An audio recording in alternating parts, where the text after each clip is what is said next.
അൽഫയിലെത്തുന്ന പല മാതാപിതാക്കളും തങ്ങളുടെ കുഞ്ഞുങ്ങൾക്ക് ഏർലി ഡിറ്റക്ഷനിലൂടെ മോട്ടോർ ഡെവലപ്മെന്റൽ ഡിലേ അല്ലെങ്കിൽ ഗ്രോത്ത് ഇമ്പയർമെന്റ് ഉണ്ട് എന്നുള്ള ഡയഗ്നോസിസ് കേൾക്കുമ്പോൾ വളരെ വിഷമത്തോടെ നമ്മളെ സമീപിക്കാറുണ്ട്. ഇതിനെ പലപ്പോഴും ഒരു ഫൈനൽ ഡയഗ്നോസിസ് ആയി വിചാരിച്ചിട്ട് നിരാശപ്പെടേണ്ടതായ ആവശ്യമില്ല. നമ്മളുടെ കുഞ്ഞുങ്ങൾക്ക് നൽകുന്ന early developmental therapy, physiotherapy, occupational therapy, speech therapy തുടങ്ങിയ റീഹാബിലിറ്റേഷൻ ട്രീറ്റ്മെന്റിലൂടെ ഇത്തരം കുഞ്ഞുങ്ങളുടെ പ്രശ്നങ്ങളെ നമുക്ക് പരിഹരിക്കാനായി കഴിയുന്നതാണ്. ഒരു കുഞ്ഞിന്റെ 5 വയസ്സ് വരെയുള്ള കാലഘട്ടം കുഞ്ഞിന്റെ വളർച്ചാ വികസന മേഖലയിൽ ഏറ്റവും കൂടുതൽ സ്റ്റിമുലേഷൻ നൽകാവുന്ന സുവർണ കാലഘട്ടമാണെന്ന് എന്നുള്ളത്.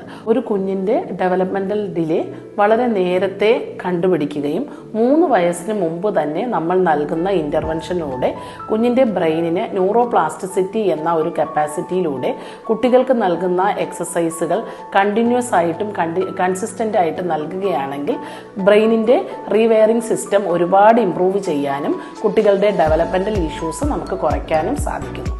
ചില കുഞ്ഞുങ്ങൾക്ക് തലച്ചോറിനേറ്റ ക്ഷതത്തിന്റെ തീവ്രതയ്ക്കനുസരിച്ചും ആ കുട്ടിയുടെ കണ്ടീഷൻസിനനുസരിച്ചും വളരെ നേരത്തെ തന്നെ ഇന്റർവെൻഷൻ സ്റ്റാർട്ട് ചെയ്താലും അവരുടെ ഇംപ്രൂവ്മെന്റിന്റെ പ്രോഗ്രസ് വളരെ കുറവായിരിക്കും. എന്നാലും തുടർച്ചയായിട്ട് നമ്മൾ നൽകുന്ന ഏർലി ഇന്റർവെൻഷനിലൂടെ ഈ കുട്ടികൾക്കും നമുക്ക് പല ഇംപ്രൂവ്മെന്റ്സും ഉണ്ടാക്കിയെടുക്കാൻ സാധിക്കുന്നതാണ്.